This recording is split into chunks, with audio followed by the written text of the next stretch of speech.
ሰላም ለእናንተ ይሁኑ ውድ ወገኖች። እግዚአብሔር ሁሉን ማድረግ የሚችል ስልጣን ያለው አምላክ ነው። ስለዚህ ውድ ወገኖች ሆይ እኛ አፈጣጠራችን ሶስትዮሽ ነው። ያ ማለት አካል አለን፣ ነፍስ አለን፣ መንፈስ አለን። እንግዲህ እግዚአብሔር ሰውን ሲፈጠር በኤደን ገነት ሲያስቀምጠው ማድረግ ያለበትን ማድረግ የሌለበትን ነግሮ ነው እዛ ያስቀመጠው። ሰው ወዶ እና ፈቅዶ እግዚአብሔርን ይከተላል። ወዶና ፈቅዶ ደግሞ እግዚአብሔርን ላይከተል ይችላል። ይሄ ምርጫ ጉዳይ ነው። እግዚአብሔር በምርጫ ነው ሁለቱንም ሀሳቡን አማራጭ ሀሳብ በፊቱ አስቀምጧል። በኤደን ገነት ውስጥ ያለውን ማንኛውም የዛፍ ፍሬ እንዲበላ ተፈቅዶለታል። ነገር ግን አንድ ዛፍ በገነት መካከል ያለውን የዛፍ ፍሬ እንዳይበላ እግዚአብሔር ትእዛዝ ሰጥቶት ነበር እና አዳም ወዶና ፈቅዶ እግዚአብሔር ብላ ያለውን በገነት ውስጥ ያለውን የዛፍ ፍሬ መብላት ሲገባው እሱ ግን የበላው አትብላ የተባለውን የዛፍ ፍሬ ነው። በገነት መካከል ካሉት የዛፍ ፍሬ አይነቶች አንደኛው ሕይወትን የሚሰጥ ነው። ሌላኛው ደግሞ መልካምንና ክፉን የሚያስታውቀው የዛፍ ፍሬ ነው። አዳም የሕይወትን ዛፍ ሕይወትን የሚሰጥ ዛፍ መብላት ይችላል። ያ የሕይወት ዛፍ የእግዚአብሔር ሕይወት ዛፍ ምሳሌ ነው። ያንን በልቶ ከእግዚአብሔር ጋር ህብረትን ፈጥሮ ከእግዚአብሔር ጋር መዝለቅ እግዚአብሔር በመልኩና በአምሳሉ ነው የፈጠረውና ያንን መልክ ያንን አምሳል ይዞ የእግዚአብሔርን ሕይወትንና የእግዚአብሔርን ባህሪ ይዞ ከእግዚአብሔር ጋር መቀጠል ሲገባው ከእግዚአብሔር ጋር ላለመቀጠል በሰይጣን ተታሎ መልካምንና ክፉ የሚያስታውቀውን የዛፍ ፍሬ በልቷል። እግዚአብሔር ሊያጠፋው ሳይሆን ሊያድነው ደግሞ ከገነት አስወጥቶታል። እግዚአብሔር ለአዳም በገባው ቃል ኪዳን መሰረት ደግሞ ልጁን ኢየሱስ ክርስቶስን ልኮ ኢየሱስ ክርስቶስ በአካለ ስጋ ከሰው ልጅ እንዲወለድ 33 ዓመት ተኩል በምድር ላይ እንዲኖር ተደርጓል። ኢየሱስ ክርስቶስ የሰውን ሕይወት የሰውን ኑሮ ኖሯል። የሰውንም ሞት ሞቷል። ሰዎች እንደገና ደግሞ እድልን እንዲያገኙ በትንሣኤ ተነስቷል። በመንፈስ ቅዱስ ኃይል ሞትን አሸንፏል። ሲኦልን አሸንፏል። ሰይጣንን አሸንፏል። ሰውን ልጅ ሊያሸንፉ የሚችሉትን ሁሉን ነገር አሸንፏል። ስለዚህ ሰው በሶስትዮሽ የተፈጠረ ነው ብዬ ቅድም ያልኩት ሀሳብ አንደኛ ሰው አካል አለው፣ ሁለተኛ ሰው ነፍስ አለው፣ ሶስተኛ ሰው መንፈስ አለው። አካሉ ያው መጽሐፍ ቅዱስ ላይ እንደሚናገረው ከምድር አፈር እግዚአብሔር እንዳበጀው ይናገራል። ይህንን ከምድር አፈር ያበጀውን የሰውን አካል እግዚአብሔር እስትንፋሱን እፍ ስልበት የሰው መንፈስ ከእግዚአብሔር መንፈስ እንደተፈጠረ እንረዳለን።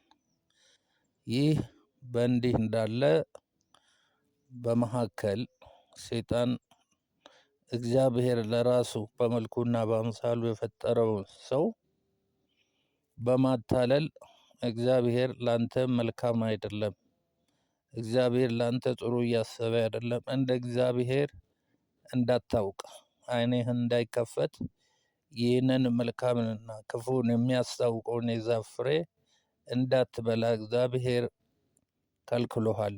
ብትበላ ግን ዓይኖችህ ይከፈታሉ፣ እንደ እግዚአብሔር ሁሉን ነገር መልካምንና ክፉን ታውቃለህ ብሎ ሰይጣን ሲያታልለው የሰይጣንን ማታለል ተቀብሎ አዳም ከእግዚአብሔር ክብር ወደቀ፣ ዝቅ አለ። ለእግዚአብሔር የተፈጠረውን አካል ለሰይጣን አድርጎታል፣ ከገነት ውስጥ ተባሯል። ስለዚህ አዳም ይህንን በማድረጉ የስጋ ሞት ዕጣ ተደርሶበታል። ቀጥሎም ደግሞ ከእግዚአብሔር ስለተለየ ከሰይጣን ጋር ስለተወዳጀ የአዳም ነፍሱ ማለት ነው ነፍሱ በሰይጣን ተበርዟል። ሰይጣን የአዳምን ነፍስ በርዞታል። የአዳም ነፍስ ተበረዘ ማለት የሰው ልጅ አዳም የሰው ልጅ ሁሉ ራስ ነው። ሁሉም ከአዳም ስለተፈጠረ የሰው ሁሉ ነፍስ ተበርዟል።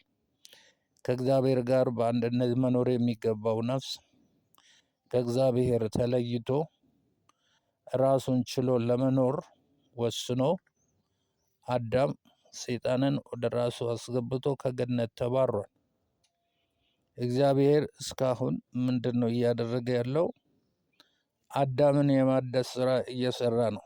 ጌታ ኢየሱስ ክርስቶስ ቃል ነበረ፣ ቃልም ስጋ ሆነ፣ ጸጋንና እውነትን ተሞልቶ በእኛ አደረ። ያው የእኛን ኑሮ 33 ዓመት ተኩል በምድር ኖሯል። የእኛን ችግር፣ የእኛን ፈተና፣ የእኛን ማንኛውም ነገር የሚረዳ የቅርብ የሰው ልጅ ህይወት የኖረ ጌታ ኢየሱስ ክርስቶስ ነው እንጂ መላእክቶች የእኛን ህይወት አልኖሩም።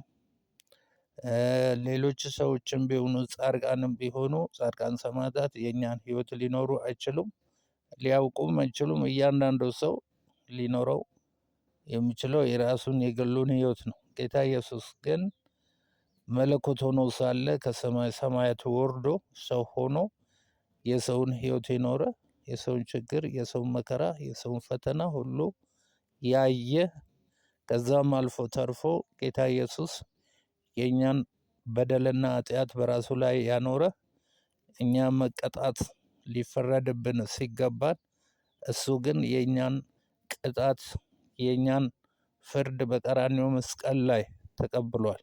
ስለኛ ኃጢአት ሞቷል። ሞቶም ደግሞ አልቀረም። ኃጢአታችንን በደላችንን ካስወገደ በኋላ ጌታ ኢየሱስ ክርስቶስ በቅድስና መንፈስ በመንፈስ ቅዱስ ኃይል ከሙታን ተነስቷል። ጌታ ኢየሱስ ዛሬ ሕይወትን የሚሰጥ መንፈስ እንደሆነ የእግዚአብሔር ቃል ይናገራል። አንደኛ ቆሮንቶስ 15 ቁጥር 45 ላይ የመጀመሪያው አዳም ሕያው ነፍስ ሆነ፣ ኋለኛው አዳም ሕይወትን የሚሰጥ መንፈስ ሆነ ይላል። ጌታ ኢየሱስ ሕይወትን የሚሰጥ መንፈስ ነው። ስለዚህ ጌታ ኢየሱስ ክርስቶስን በምንቀበልበት ጊዜ የመንፈስ ትንሣኤ እናገኛለን። የጌታ የኢየሱስ ክርስቶስ መንፈስ በእኛ ውስጥ ይገባል። ለመንፈሳችን ሕይወት ይሆናል ማለት ነው። ጌታ ኢየሱስን በምናምንበት ጊዜ ቀጥታ የሕይወት አካል ነው የምንሆነው ማለት ነው። የማን ሕይወት አካል? የጌታችን የመድኃኒታችን የኢየሱስ ክርስቶስ የሕይወት አካል ነው የምንሆነው። እንዲሁም የእግዚአብሔር የሕይወት አካል ማለት ነው። በክርስቶስ በኩል ከእግዚአብሔር ጋር እርቅን እንፈጥራለን። በእኛና በእግዚአብሔር መካከል ያለው የጥል ግድግዳ በኢየሱስ ክርስቶስ መስቀል ላይ ሞት ፈርሷል። ስለዚህ መንፈሳችን ከእግዚአብሔር ጋር ከታረቀ ነፍሳችን ደግሞ ዕለት ዕለት ይድናል። ነፍሳችን ማለት ነፍሳችን ራስ ወዳድነትን በመካድ ማንም ሊከተለኝ የሚወድ ራሱን ይካድ፣ መስቀሉን ተሸክሞ ይከተለኝ ይላል መጽሐፍ ቅዱስ ላይ። ይህ መስቀል መሸከም ማለት ሁል ጊዜ ነፍሳችን እኛ ልንይዛት ወይንም እኛ ልንጠቀምባት ሳይገባ ጌታ ኢየሱስ ነፍሳችንን እንዲጠቀም። ነፍስ 3 ክፍል አለው። ሀሳብ አለው፣ ስሜት አለው፣ ፈቃድ አለው። ሀሳባችንን፣ አእምሯችንን፣ ስሜታችንን፣ ፈቃዳችንን ለጌታ ለኢየሱስ ክርስቶስ በመስጠት ጌታ ኢየሱስ ክርስቶስ እንዲወርሳት ማድረግ ነው። ሌላው በመንፈሳችን ላይ ጌታ ኢየሱስ ይነግሳል። በነፍሳችን ላይ ደግሞ አዛዥ ይሆናል። በአካላችን ላይ ደግሞ አካላችን አገልጋይ ነው ማለት ነው።